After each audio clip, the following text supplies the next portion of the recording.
What's up everybody, welcome back to another Nerd or Geek video. Today we're going to be discussing how to install P4wnP1 on a Raspberry Pi Zero. Disclaimer, this video is for educational and informational purposes only. I'm not responsible for how you use the information, software, or tools demonstrated in this video. Any actions you take with this device are entirely your own responsibility. I do not encourage, condone, or support any illegal, unethical, or unauthorized activities. You are responsible for ensuring that your use of the software complies with all applicable laws, regulations, and policies. Use this content only on systems and networks that you own or have explicit permission to use. Now real quick, before we get started, I think it's important to cover what is P4wnP1. P4wnP1 A.L.O.A is a little offensive appliance. It is a tool that can be used for pen testing or just pranking your friends. It can be a lot of fun. You can do all sorts of things from Bluetooth attacks, networking attacks, and running just basic JavaScript. So if you'd like to learn more about P4wnP1 A.L.O.A, make sure you check out the GitHub page. Just search for P4wnP1 A.L.O.A and the GitHub page should show up as the top search result. Before we get started, we're going to need a few things: a Raspberry Pi, SD card, adapter to plug the SD card into a computer, as well as a micro USB cable. Quick note, this does have to be a Raspberry Pi 0 or 02, as they are the only platforms that will work. Now that we know we have everything that we need, let's plug the SD card into the SD card adapter. That way we can hook it up to our computer. If your computer already has a SD card port, you can plug it straight into that. Mine does not, so I'm going to plug it into an adapter. I think now is a great time to mention I've got a website, so if you'd like to follow along with this project, all you have to do is find the P4wnP1 project and then click on View Documentation. Once we've got to the documentation, we're going to click on the Resources tab on the left, and then we're going to click on Raspberry Pi Imager to take us to the Raspberry Pi Imager website. From here, we're able to download Raspberry Pi Imager for any operating system you're running, so just download it for whatever operating system you're on. I'm using a Windows, but it'll work on any computer. Once it's done downloading, go ahead and open it up, and it should look something like this. Now let's go back to the documentation, click on Installation Guide, and then we're going to want to download the image for P4wnP1. This will take us to the releases page of the P4wnP1 GitHub. You'll click on Assets, and then download the XZ image, or you can also go to this other website that's linked in the resources of the documentation, and make sure you download the full XZ file. Now the next thing we're going to want to do is burn the SD card.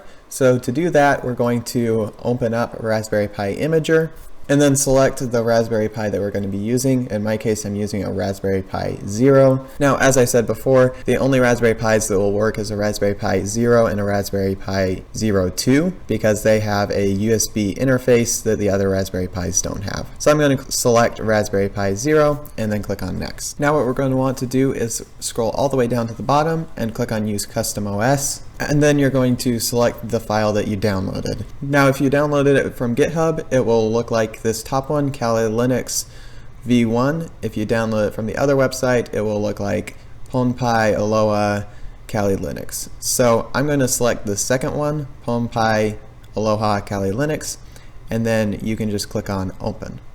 Once we've selected the operating system, we can click on Next.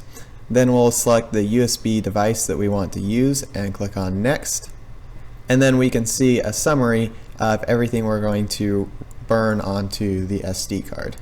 Now we're going to click on Write so that we can burn everything onto the SD card.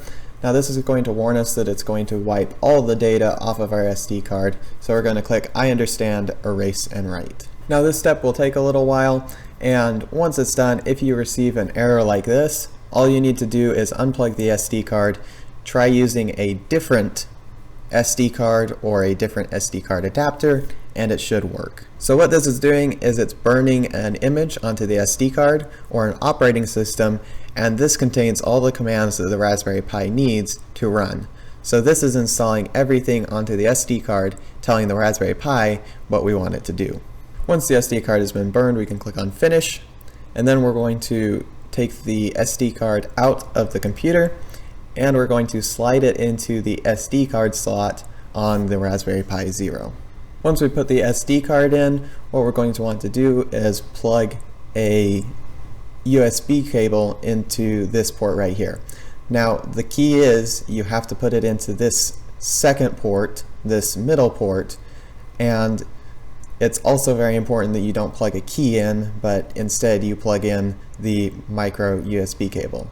So I'm going to go ahead and plug the micro USB cable into the middle port. Once you've plugged the USB cable into the Raspberry Pi, you'll want to also plug it into the computer you want to attack.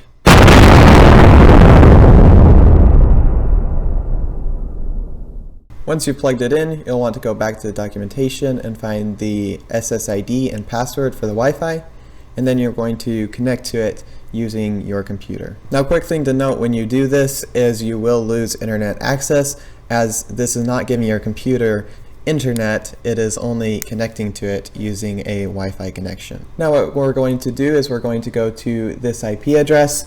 Now another important note is this IP address is going to be different depending on if you're connected to the computer that you're currently using versus if it's connected to a separate computer. If it's connected to a separate computer, it will have this IP address, and if it's connected to the same computer as you're using it on, it will be this IP address. Now what I'm doing now is I'm loading up a script that we can use to test and make sure everything is working. I'm changing the sleep time to 0, and as you can see, it's doing exactly what it's supposed to. It's jiggling my mouse, and to stop it, I just have to click on the stop, and then I'm going to end the tasks. So just like that, we have PwnP installed on our Raspberry Pi Zero. Thank you guys so much for watching. Don't forget to leave a comment. Let me know what's your favorite thing that you have done or that you're excited to do with your PwnP. And don't forget to check out my channel, like, comment, subscribe. I'll see you in the next one.